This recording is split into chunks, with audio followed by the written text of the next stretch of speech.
성도 여러분, 안녕하셨습니까? 하나님께서 이 시간 모든 분들과 함께 하시기를 간절히 축원합니다. 만나의 아침 새벽 기도를 위하여 기도하겠습니다. 하늘에 계시는 사랑이 많으신 아버지 하나님, 오늘도 저희에게 주님의 귀한 은혜를 베풀어 주셔서 감사합니다. 예수 그리스도를 통하여 얻어진 생명, 우리에게 주어주신 축복, 은혜들을 주님 안에서 누리게 하여 주시고 더욱더 예수님의 품성을 담고 다른 이들에게 사랑을 나누는 주님의 귀한 자녀들이 되게 하여 주시옵소서. 오늘 허락하실 말씀을 통해 다시 한번 말씀 위에 굳건히 서도록 도와주시옵소서. 우리 주님 예수님의 이름으로 간절히 기도 올리옵나이다. 아멘. 오늘은 제 5과에 있는 말씀인데요. 속죄, 정결제에 관한 것입니다. 계속해서 우리가 성소에 대하여 아주 은혜로운 말씀들을 공부를 하고 있습니다. 기억절의 말씀인데요. 베드로전서 1장 18절로 19절, 여러분들 과정책을 펴시고 다 같이 한번 함께 읽도록 하겠습니다. 너희가 알거니와 너희 조상이 물려준 헛된 행실에서 대속함을 받은 것은 은이나 금같이 없어질 것으로 된 것이 아니요 오직 흠없고 점없는 어린 양 같은 그리스도의 보배로운 피로 된 것이니라. 베드로전서 1장 18절로 19절에 있는 말씀입니다. 이번 이 한 주간의 말씀을 통해서 우리가 깨달아야 할 부분은 속죄제, 다른 표현으로는 정결제라고도 합니다. 속죄제의 표상적 의미를 깨닫고 이해하는 일이 필요하고요. 느낄 것은 속죄제에서 예표된 예수님의 사역을 우리가 이해하고 인식하는 것입니다. 행하기는 속죄제가 예표했던 용서를 우리가 체험하는 경험을 갖는 것이라고 하는 것입니다. 자, 우리 서론 부분에 보면은 제사제도는 성소봉사에서 가장 잘 알려진 부분입니다. 왜냐하면 그것이 그리스도의 희생을 직접적으로 가리키고 있기 때문입니다. 죄인을 위해 죽은 동물의 피는 우리를 위해 죽으신 그리스도의 피를 상징하지요. 하나님은 속죄제를 제정하셔서 유일한 참제물이신 예수 그리스도를 통하여 어떻게 자신과 우리가 화해할 수 있는지 이해시키셨습니다. 그래서 이번 주에는 우리가 이 속죄제의 몇 가지 개념을 살펴봐야 하는 그러한 내용을 담고 있습니다. 자, 그러면 우리 이제 일요일 첫째 날 소지를 보시면 죄와 자비입니다. 죄와 자비. 그런데 하나님께서 이 죄를 처리하시는 방법이 있습니다. 그 첫 번째는 죄와 자비, 무의식적이거나 고의적인 죄에 대하여 정결 과정을 허락하셨고요. 또 죄인은 제물에 손을 얹고 죄를 고백하여 죄를 제물에게로 옮깁니다. 우리의 죄를 예수 그리스도와 하늘 성소로 옮기는 과정이 바로 죄 이동의 과정이고요. 우리의 이 죄인들의 죄를 담당하고 용서하시는 그리스도의 사역이 죄를 담당하는 모습 속에서 나옵니다. 하나님은 회개한 죄인을 기꺼이 용서하시고 자비를 베풀어 주시는 용서의 의미를 설명함으로써 하나님께서 죄를 처리하는 방법을 쭉 말씀을 하고 계시죠. 그 첫 번째가 죄와 자비에 대한 부분인데요. 죄는 우리를 하나님으로부터 분리시킨다는 사실을 우리는 알고 있습니다. 하나님은 죄로 인해 관계의 단절을 이제 치유하시고 우리를 그분께로 돌이키기 위한 제도를 두셨는데 바로 이 제도의 중심이 성소라고 하는 것입니다. 구약 성경에서 설명하는 죄는 기본적으로 세 종류죠. 그 세 종류의 죄가 무엇입니까? 하나는 무의식적인 죄. 우리가 인식하지 못하고 짓는 죄가 있고요. 또 인식하고 알면서도 짓는 고의적인 죄가 있고요. 그리고 반역죄가 있다고 하는 것입니다. 그런데 이 정결죄, 속죄죄는 무의식적인 죄와 고의적인 죄에 적용이 됩니다. 앞에 이 두 범죄에 있는 제사가 바로 속죄죄를 통해서 가능하지만 가장 극악한 죄의 종류였던 반역적인 죄를 위해서는 어떤 제사도 언급되어 있지는 않습니다. 그러나 우리 하나님은 정말 은혜로우신 분이셔서 므낫세 왕의 경우 그가 반역적인 죄를 졌지만은 하나님께서 용서를 베푸시는 것을 역대하 33장을 통해서 보여주기도 합니다. 그래서 특별히 드고와 여인의 이야기를 통해서 다윗이 그 형제를 죽인 드고와 여인의 아들에 대한 재판, 심판을 하는 것을 보게 됩니다. 그런데 이 여인이 그 당시 살인죄에 대한 것은 면제가 되지를 않았거든요. 그러나 그 아들이 죽으면 사실은 이 여인에게는 아들이 완전히 끊어져 버리는 것이 되게 됩니다. 다윗과 그래서 이 여인은 이 문제를 해결함에 있어서 만약에 그 살인죄를 면제하게 되면 왕은 이 살인자에 대한 책임을 심판자가 대신 지어야 한다고 하는 것입니다. 이것은 어떤 의미에서 우리를 용서하려면 하나님은 친히 우리가 받아야 할 형벌을 담당하셔야 할 이유에 대하여 설명하고 있는 것입니다. 이것이 우리를 구원하시려고 그리스도께서 죽어야 했던 하나의 법적인 이유입니다. 하나님은 우리의 죄를 용서해 주시는 대신에 바로 그 책임을 진다고 하는 것입니다. 죄인을 의롭다고 선언하기 위해서 하나님이 그들의 책임을 짊어지시는 것입니다. 우리를 용서하려면 하나님은 친히 우리가 받아야 할 형벌을 받아야만 하셨던 것입니다. 이것이 우리를 구원하시려고 그리스도께서 죽으셔야만 했던 법적인 이유입니다. 정리하면 하나님은 무의식적이거나 고의적인 죄에 대하여 정결 과정을 허락하셨고요. 그런데 죄인을 의롭다 선언하기 위해서는 책임을 지셔야 했다고 하는 것입니다. 심판자가 책임을 져야 한다는 것입니다. 오늘 우리는 이러한 묵상을 좀 한번 해보시면 좋겠습니다. 하나님은 우리의 죄를 용서해 주신 대신에 어떤 책임을 지셨는가? 우리는 다시 한번 깊이 묵상해 봐야 할 부분입니다. 성경은 죄를 용서하고 책임지시는 예수님에게서 우리가 본받기를 원하는 모습은 무엇일까? 삶을 통해 적용해 보시고요. 둘째 날 월요일입니다. 손을 얹으 밑에 교훈으로 내려가시면 죄인은 재물에 손을 얹고 죄를 고백하여 죄를 재물에게로 옮긴 뒤에 재물을 직접 죽여서 피를 흘리고 그 피로 속죄를 받아야 한다는 사실입니다. 죄사의 목적은 죄인으로부터 죄와 책임을 제거하고 그것을 성소로 옮겨서 죄인으로 하여금 용서받고 정결해진 상태로 가게 하는 것입니다. 제사는 안수, 또한 죄에 대한 고백, 재물의 죽음, 피 흘림, 기름을 태움, 재물의 고기를 먹는 일을 포함합니다.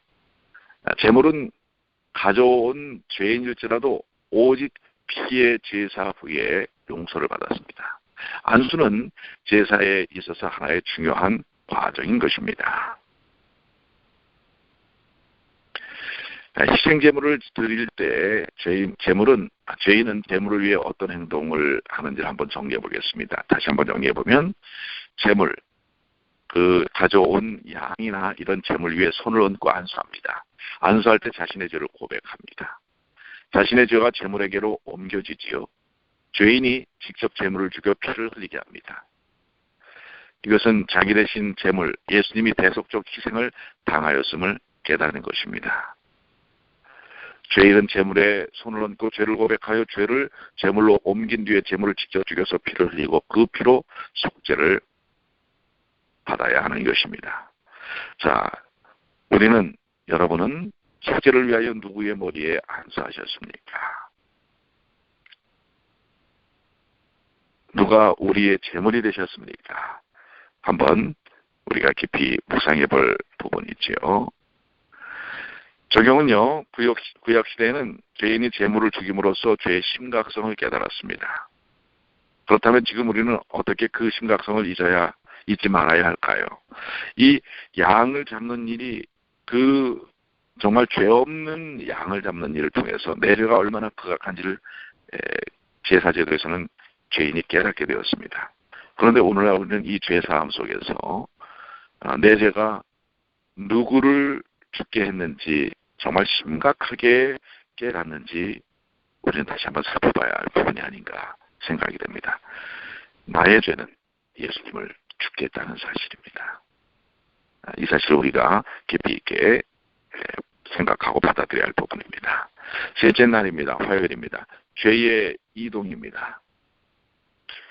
밑에 교훈으로 내려가시면 제물의 피를 제단의 뿌리나 분향단에 바르는 행위는 우리의 죄를 예수 그리스도와 하늘 성소로 옮기는 과정을 상징한 것입니다. 죄가 옮겨지는 것입니다.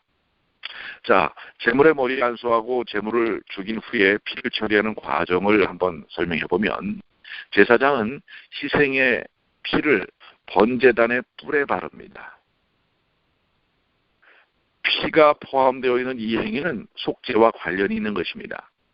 죄인이 평민이나 지도자였다면, 자, 여기 두 가지로 나타나는데요. 죄인이 평민이나 지도자였다면 피는 번제단으로 옮겨져서 번제단의 뿔에 발려집니다. 죄인이 대제사장이거나 회중 전체였다면 그 피는 성소 내부의 분향단으로 옮겨져서 분향단에 발려지는 것입니다. 이것은 바로 죄가 이동하는 과정을 보여주는 것입니다. 죄는 죄인에게서 제물로 이동하고, 죄는 피를 통하여 성소로 이동하고요. 죄는 예수님께로 이동하는 것입니다. 죄는 결국 나중에는 전국적으로 사단에게로 이동합니다. 이것이 이제 다음 주에 우리가 공부하게 될 속죄, 대속죄 일에 대한 것인데요. 부조와 선지자의 이러한 말씀이 있습니다. 455쪽에 1년 동안 드려지는 속죄제를 통해 죄인을 대신하여 대제물이 간합되어졌지만 그 희생제물의 피가 죄를 완전히 속죄하지 못했다. 그것은 다만 죄가 성소로 옮겨지는 방편을 제공할 뿐이었다. 피를 드리는 제사로 죄인은 율법의 권위를 인정하고 자신의 범죄를 고백하는 동시에 세상죄를 지고 가시기로 되어 있던 그분 예수에 대한 믿음을 표명하는 것이다. 자, 다시 한번 정리를 하시면 제물의 피를 제단의 뿔이나 분향단에 바르는 행위는 우리의 죄를 예수 그리스도와 하늘 성소로 옮기는 과정을 설명하고 있는 것입니다. 자, 목사입니다. 여러분은 바로 이러한 죄의 이동을 통해서 죄로부터 해방되셨음을 확신하십니까? 한번 깊이 묵상해 보시고요. 적용입니다. 하늘 성소의 정결은 그대의 구원에 어떤 확신을 더합니까? 한번 우리가 이 구원에 대한 확신을 통해서 이 죄로부터의 해방, 이 부분에 대한 한번 깊은 삶의 의미들을 되새겨 보시게 되길 바라고요. 자, 넷째 날입니다. 죄를 담당함인데요. 교훈으로 내려가시면 제사장들이 희생의 고기를 먹어야 했던 이유가 있습니다. 그 이유는 죄인의 죄를 담당하고 우리를 용서하시는 그리스도의 사역을 표상했기 때문입니다. 이 거룩한 곳에서 제물을 먹음으로써 집전 제사장은 범죄자의 죄를 제사장이 담당하는 것입니다. 제물의 고기는 제사장의 봉사의 대가라기보다는 속죄의 핵심적인 과정입니다. 레위기 10장 17절에 그것을 설명하고 있죠. 이 속죄 제물은 지극히 거룩하거늘 너희가 어찌하여 거룩한 곳에서 먹지 아니하였느냐. 이는 너희로 회중의 죄를 담당하여 그들을 위하여 여호와 앞에 속죄하게 하려고 너희에게 주신 것이라. 바로 이것이 속죄의 핵심적인 과정입니다. 집전하는 제사장이 바로 그 고기를 먹는 것을 통해서 범죄자의 죄를 담당하는 것입니다. 여기 특별히 제물을 먹는 행위가 어떻게 속죄 과정에 기여했는가라는 부분에 제물의 고기는 오직 피가 성소에 들어가지 않은 경우에만 먹도록 요구가 됩니다. 즉 지도자와 평민의 정결죄인 경우인 것입니다. 성경은 제사장들이 희생의 고기를 먹음으로써 죄를 담당하고 죄인을 위하여 속죄해야 한다고 분명히 말합니다. 죄인의 죄를 한다는 말은 죄인이 이제 자유롭게 되었음을 암시하는 것입니다. 만약 죄의 이동이 없다면 죄인은 자신의 죄를 담당하고 결국 죽어야 합니다. 그러나 다른 사람의 죄를 담당하는 제사장의 사역은 정확히 그리스도께서 우리를 위해 하시는 일입니다. 그러므로 우리는 지상 성소에서 이루어진 제사장의 사역이 우리를 위한 그리스도의 사역을 표상하고 있음을 우리는 분명히 알 수 있는 것입니다. 왜냐하면 그분은 우리의 죄책을 짊어지셨기 때문에 그렇습니다. 자, 묵상으로 가시면 여러분의 죄도 정말 옮겨질 수 있는 것인가? 한번 그것을 다시 한번 우리가 깊이 묵상해야 합니다. 적용은요, 우리의 죄를 담당하신 분께 우리는 어떻게 반응해야 한다고 생각을 합니까? 우리 죄를 담당하고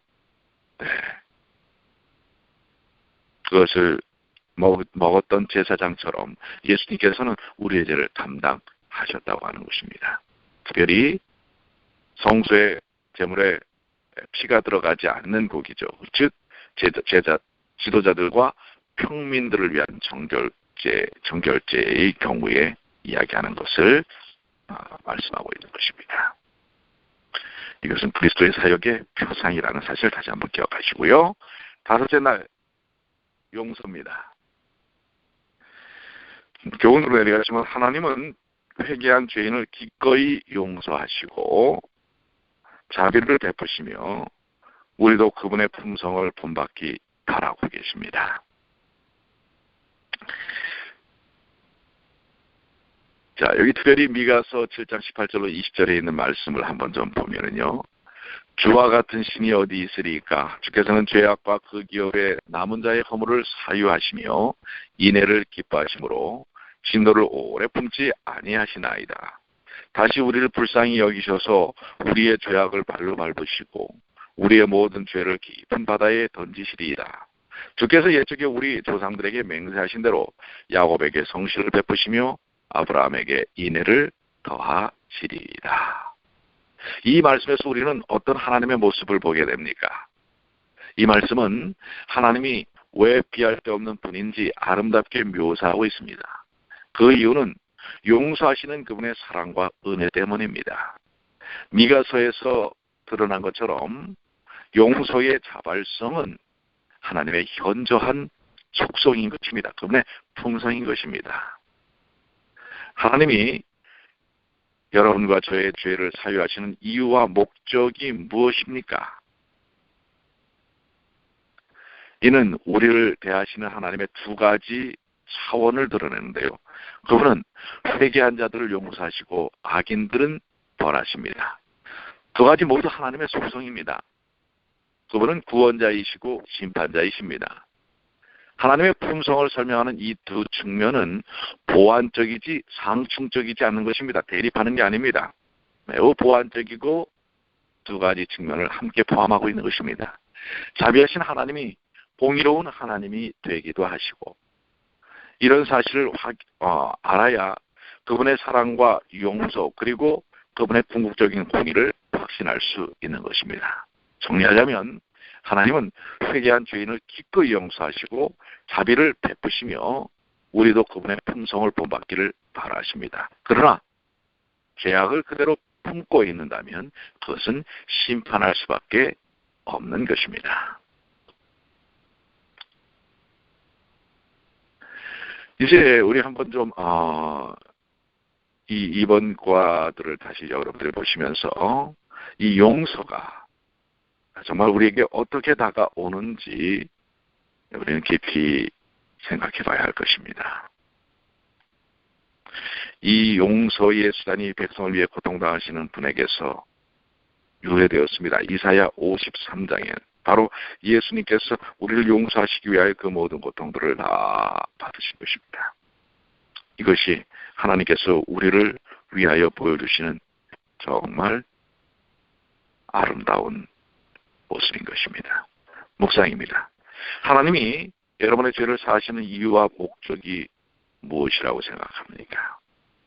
네, 한번 좀 깊이 다시 한번 생각해 보시길 바라고요. 적용은요. 하나님께 용서받은 자로서 여러분은 어떻게 살기로 결심하십니까? 한번 결심을 해보시고요. 우리 이제 요약을 한번 해보시면 우리 죄인을 대하시는 하나님의 사랑을 우리가 체험해야 할 것입니다. 속죄제, 이 정결제를 우리가 경험하는 삶이 필요합니다. 나의 모든 죄를 예수님께 옮겨야 합니다. 옮겨지지 않으면 구원받을 수 없습니다. 예수님은 나의 죄를 감당하시고 해결하셨습니다. 십자가를 통해서요. 예수님은 용서하시고 참 자유를 우리에게 주셨습니다. 이제 우리는 결코 고의적으로 죄를 짓지 않는 삶을 결심해야 할 것입니다. 이 말씀들을 통해서 우리의 삶 속에 말씀이 이제는 삶을 통해 체험되어지는 그러한 영적 경험을 갖게 되시기를 간절히 축원합니다. 자.